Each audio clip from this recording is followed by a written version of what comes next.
How many of you can truthfully answer regarding the amount of products or objects that you use on a day-to-day basis that incorporates or has a component of the material plastic?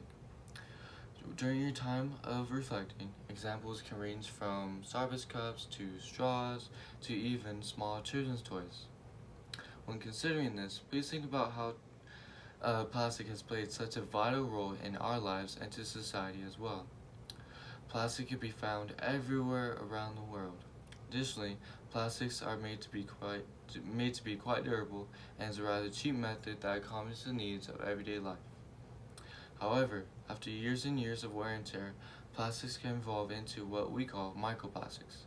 Microplastics tend to be the size of 5 millimeters or less. Additionally, this has become a genuine threat that endangers the lives of everyone and everything.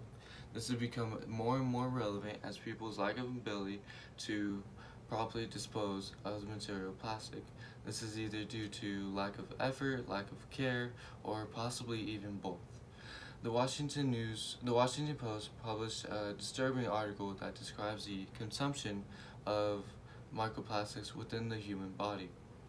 The effects of this have been undetermined, however, there is concrete evidence of how harmful this can be through animal subjects. This article also states that there are around 75,000 pieces of microplastic consumed each and every year, while there is 5 grams of microplastics consumed each and every week. This is rather terrifying thought, as I've never even considered about what inorganic materials are entering through my body, especially through consumption. According to the Damien Carrington of the Guardian, studies have found microplastics within the fetuses of healthy women. This has been another terrifying thought, as the entryway of the microplastics have been undetermined.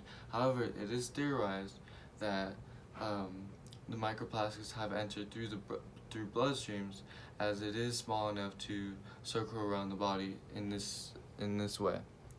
Another scary thought is that there was only, of the subjects that were studied, there was only a small percentage of the baby or the fetus that was actually scanned, and this brings up the unknown question, or this brings up the question of how many microplastics are within the human fetus entirely. This may the possible differences between healthy women with fetuses that have microplastics and what we discern other women from their fetuses without microplastics have been undetermined. The effects of microplastics within the human body, especially the fetus, can bring many toxic different chemicals that can not only hurt the baby then and there, but possibly later down in the future. Now that the genuine threat of microplastics have been that has towards the human population, we will now be discussing the overall impact that has been on nature, wildlife, and plant life. According to the work by thegreenfacts.org, it states that microplastics have now become a generational problem. This is as animals reproduce and generations come and go, the issues still rely as the same. The study also showed that the most common way of entry is consumption, as it may have gone through their diet, or they just interfered with the prey that they had at a certain time. Additionally, we will also be discussing the proper ways that we can combat this problem, as there are numerous different ways that humans have figured in order to combat this. However, there has been no solid solution that terminates microplastics as a whole.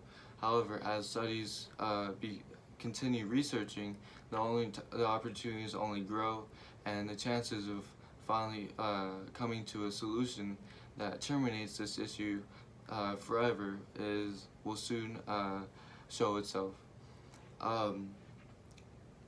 I know back in high school, I had a teacher who would who had programs that would have volunteer trash pickup, and I volunteered myself. I would go to the beach, or we would go to the beach, go to mountains, do hikes, or even the Santa Cruz wash, and we would pick up the trash that was there. However, a big regret of mine is that it was to leave the tiny bits and pieces that were then and there, as I deeply regret this, as I said before, as because I know this can have a huge drastic effect, negative effect on the environment, as my teacher later on taught us. Um, Additionally, the other ways that we can combat this is the proper safety equipment. According to Damien Carrington, there have been changes in equipment for handling babies, such as the gloves, such as the proper enclosures, and and not only just the humans, but in wildlife, as well as for the proper steps that we can take in order to help the nature of wild animals to overcome this issue.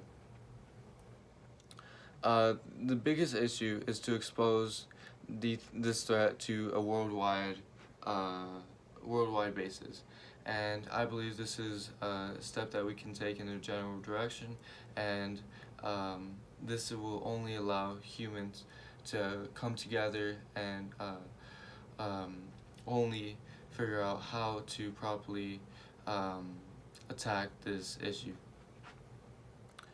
Now that we have gone over the steps that in order to combat it, the risk that it has on nature and the risk it has on human population, I'll ask this question again.